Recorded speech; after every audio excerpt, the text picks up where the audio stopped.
Good morning. Thank you so much for joining me for Friday morning coffee this morning. Today we are going to talk about the best day of this whole entire process, and that is the closing day. So this is the day that you will become a homeowner, and it is so exciting. It's what we do all of this for, to allow people to get those keys and walk through the door and just call whatever house or condo or townhouse it is, call that home. So it's a very exciting day and usually a very fun day.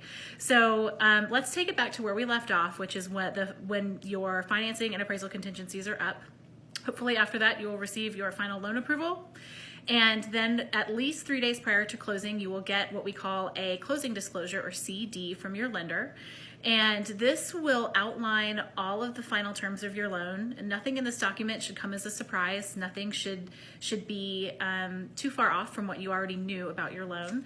It's also going to have the final amount that you will wire to the closing attorney. And this could change by a little bit here and there, but for the most part, it's the final amount that you're going to wire to the closing attorney, which will include your down payment and your closing costs.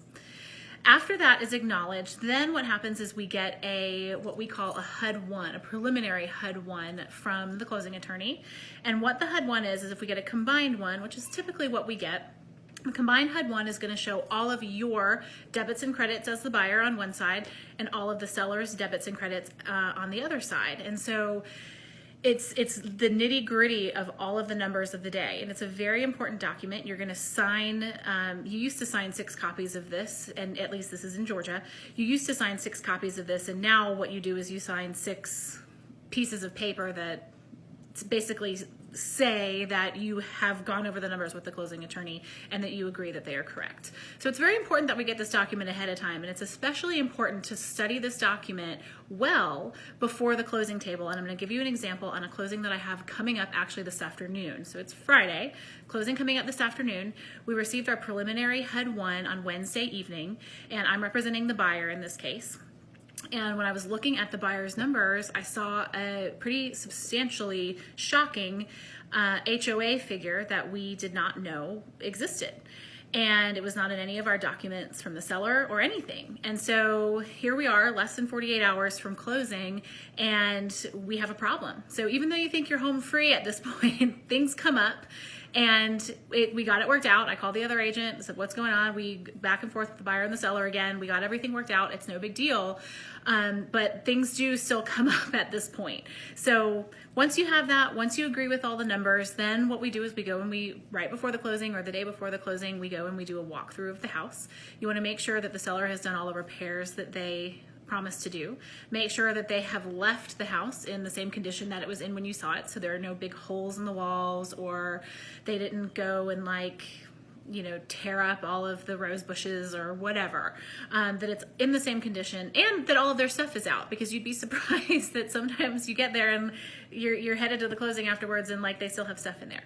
So that's when we go and do the final walkthrough, and that's the point of the final walkthrough, because some of my buyers will say, well, what's the point? We've seen the house. What's the point of doing a final walkthrough? Well, that's the point. You don't want to show up to the house after closing and realize that there's a bunch of trash left on the floor of the house. So then we go to the closing table, and this is most of the time just the most lovely and fun experience for both the sellers and the buyers. It's fun to watch them talk to each other. The sellers always have little tips and tricks about the house that you would only know if you lived there. So for example, oh, this switch operates this, or just little tricks about the house that are so cool that only a seller would know. So then once everything is done, usually the closing takes about an hour. Once everything is done, you will be handed the keys and you are officially a homeowner. And it's just the most exciting moment.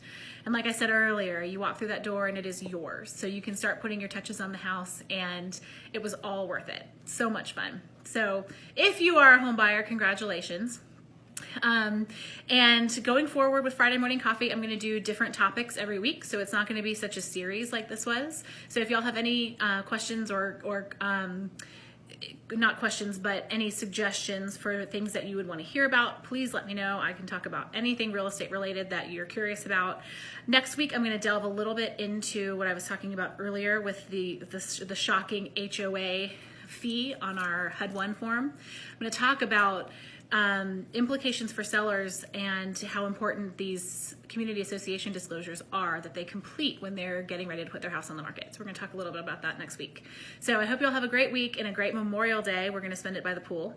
And we'll see you next week. Bye.